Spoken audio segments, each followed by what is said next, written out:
কবিতাকে ভালোবেসে মাটিতে মিশে থাকতে চাই, আবদার ভাইরাল কবিতাওয়ালা চাষি আজিবরের। কখনো চাষের জমিতে কাজ করতে করতে হোক বা সারাদিন কাজ শেষ করে আলপথ ধরে বাড়ি ফেরার সময় হোক, মুখে সবসময় লেগে থাকে কোনো না কোনো কবিতা। কে এই কবিতাওয়ালা, কেনই তিনি এত ভাইরাল? তাহলে চলুন আজকের ভিডিওতে জেনে নেই নেট দুনিয়ায় ভাইরাল হওয়া আজিবর মণ্ডলের অজানা কাহিনী।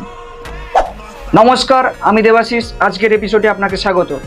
সোশ্যাল মিডিয়ায় ভাইরাল এই কবিতাওয়ালা চাষির বাড়ি নদিয়া জেলার করিমপুর ব্লকের একটা প্রত্যন্ত গ্রাম কিশোরপুরে। আজিবর বাবুর যৌথ পরিবার, চাষ হলো একমাত্র আয়ের উৎস। বড়দা, মেজদা এবং তার পরিবার নিয়ে একান্নবর্তী সংসার। তাই ছোটবেলা থেকে দরিদ্রকে সঙ্গে করেই বড় হয়েছেন।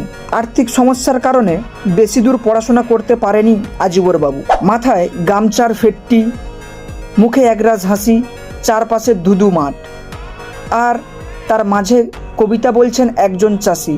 এই দৃশ্য আজ মন কেড়েছে হাজার হাজার নাগরিকের। তবে মজার ব্যাপার হলো, ফেসবুক, ইনস্টাগ্রাম ভাইরাল নিয়ে আজিবর বাবুর বিশেষ কোনো আগ্রহ নেই। তিনি এখনও আগের মতোই মাঠে যান, চাষ করেন, আর সুযোগ পেলেই কবিতায় ডুবে যান। তিনি সেই কবিতার একটা ভিডিও করে সোশ্যাল মিডিয়ায় আপলোড করেন এবং রাতারাতি ভাইরাল হয়ে যান।